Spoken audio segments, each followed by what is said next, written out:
Assalamualaikum warahmatullahi wabarakatuh. Perkenalkan nama saya Muhammad Iman Rahman dengan NIM 451603001111043 dari kelas Desain Analisis Algoritma kelas C. Jadi di sini saya akan menjelaskan terkait tugas divide and conquer dengan permasalahan process pair. Jadi di sini apa itu process pair? Jadi permasalahan process pair adalah sebuah masalah di bidang geometri. Jadi diberikan sekumpulan n titik pada sebuah bidang dua dimensi. Jadi tujuannya adalah untuk menemukan satu pasangan titik yang memiliki jarak paling dekat di antara semua kemungkinan pasangan titik dalam himpunan tersebut. Seperti pada permasalahan yang diberikan seperti ini. Ini ada titik P1, P2, P3 hingga P8. Ini kita harus menemukan titik mana yang memiliki jarak terpendek di semua titik di gambar ini. Seperti itu. Jadi solusi paling sederhananya untuk menemukan yang paling memiliki jarak terpendek adalah kita bisa menggunakan brute force. Karena kita hanya menghitung jarak setiap pasang secara menyeluruh atau kita bagikan satu persatu semua pasangannya. Jadi misalnya P1 dengan P2, terus P1, P3, P1, P4, dan seterusnya sampai P8. Kemudian kita lagi pindah ke P2, jadi P2, P1, P2, P3, dan seterusnya seperti ini. Nah, algoritma ini memang sederhana, namun pendekatan ini memiliki kompleksitas sekitar big O n kuadrat, di mana jika kita memiliki banyak titik, kita harus menggunakan banyak sekali bandingan seperti itu. Jadi untuk mengefisiensi resource ini kita bisa menggunakan algoritma divide and conquer. Nah, apa itu divide and conquer? Jadi algoritma ini adalah paradigma desain algoritma yang bekerja berdasarkan fungsi rekursif. Jadi konsep ini terdiri dari tiga langkah utama. Jadi yang pertama itu divide atau membagi. Jadi membagi masalah besar menjadi beberapa sub masalah yang lebih kecil atau jenis dan sejenis. Yang kedua yakni conquer. Ini menyelesaikan masing-masing sub masalah tersebut biasanya dengan memanggil dirinya sendiri secara rekursif. Jika sub masalah sudah cukup kecil atau bisa disebut best case, masalah tersebut bisa diselesaikan secara langsung seperti itu. Yang terakhir yakni combine. Jadi kita menggabungkan solusi dari masing-masing sub masalah untuk membentuk solusi akhir dari masalah besar semula. Langsung saja kita lakukan penerapannya untuk di gambar ini atau masalah yang diberikan seperti ini. Jadi pertama-tama kita harus mengurutkan terlebih dahulu semua titik berdasarkan koordinat X-nya. Di sini sudah urut mulai dari P1, P2, P3, P4, P5, P6, P7, dan P8. Seperti dan selanjutnya kita membagi. Di sini karena ada 8, kita bagi sama menjadi 4 seperti ini. Anggap saja garis ini lurus ya, teman-teman.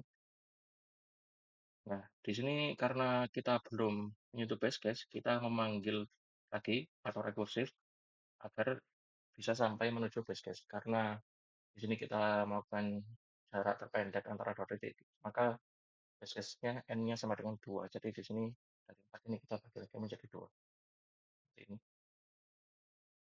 Dan seperti ini. Nah, kurang lebih seperti ini. Jadi di sini kita menemukan dua bagian utama ini, sebelah kiri dan sebelah kanan. Dan di sebelah kiri ada dua bagian juga, di sebelah sini, dan ini. Di sebelah kanan juga ada dua bagian juga. Gitu. Karena kita sudah base case ya. Di sini kita lakukan perbandingan untuk semua titik di sesuai bagiannya.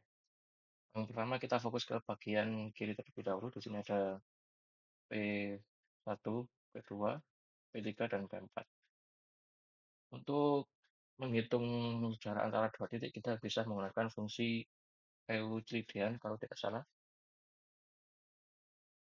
yang dimana rumusnya itu yakni akar dalam kurung X2 min X1 kuadrat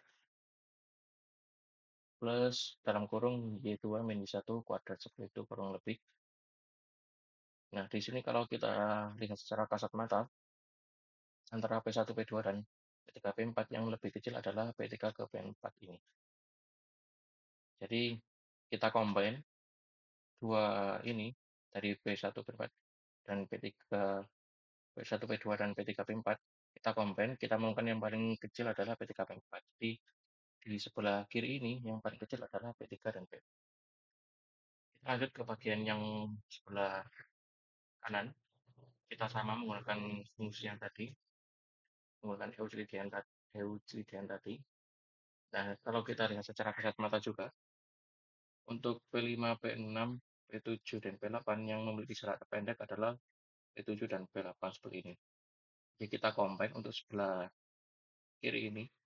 Jadi yang terkecil adalah P7 dan P8 dibanding P5 dan P6.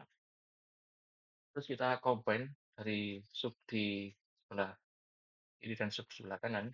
Kita pilihkan adalah antara P3 dan P4, P3, P4, dan P7, P8. Kita bandingkan, dan yang paling kecil adalah P7 dan P8 seperti ini. Maka dari combine untuk masalah di sub sebelah kiri dan sebelah kanan adalah jarak terpendeknya adalah di titik P7 dan P8. Namun di sini ada satu kemungkinan yang bisa terjadi, di mana bisa jadi titik antara dua bagian di bagian kiri dan kanannya kayak P4 dan P5 ini, bisa jadi jarak ini lebih kecil daripada P7 dan P8. Nah, untuk mengatasinya, kita bisa menggunakan menambahkan di sini garis lagi, atau bisa disebut garis imajiner lagi. Ini tadi bisa disebut garis imajiner seperti itu.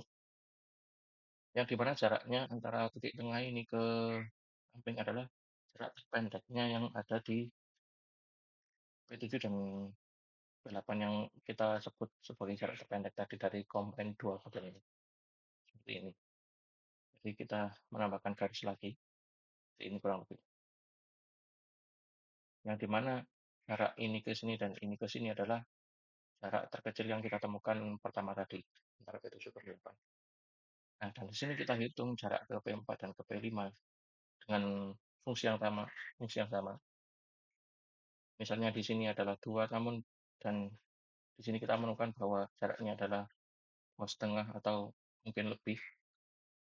Jadi kita combine lagi antara titik ini dan titik ini. Yang terkecil adalah tetap yang P7 dan P8. Jadi kenapa kita harus tetap membandingkan antara ini dan ini? Jadi di sini kita harus bukan mencoba.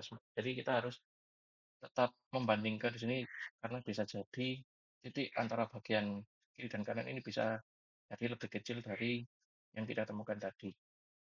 P7 dan P8. Namun di kasus ini jarak terpendeknya tetap di P7 dan P8 seperti itu.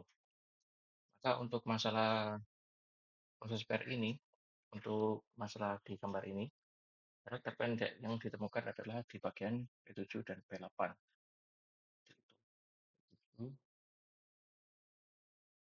P8 seperti ini. Jadi hasil usulannya adalah P7 ke P8. Dibandingkan kita menggunakan algoritma brute force tadi, di mana kita harus membandingkan dari awal dari P1, kan kita harus menggunakan dari P1 ya. P1, P2, P1, P3, yang dimana memakan waktu cukup lama. Daripada di sini kita hanya membandingkan yang pertama 1, 2, 3, 4, dan kurang lebih 5 perbandingan dibanding semua perbandingan tadi yang menggunakan research, kita bisa mengefisiensinya dengan menggunakan algoritma divide and conquer seperti ini. Dan kita melakukan salingnya seperti ini. Kurang lebih seperti itu yang bisa saya jelaskan dari tugas ini. Kurang lebihnya mohon maaf. Sekian. Wassalamualaikum warahmatullahi wabarakatuh.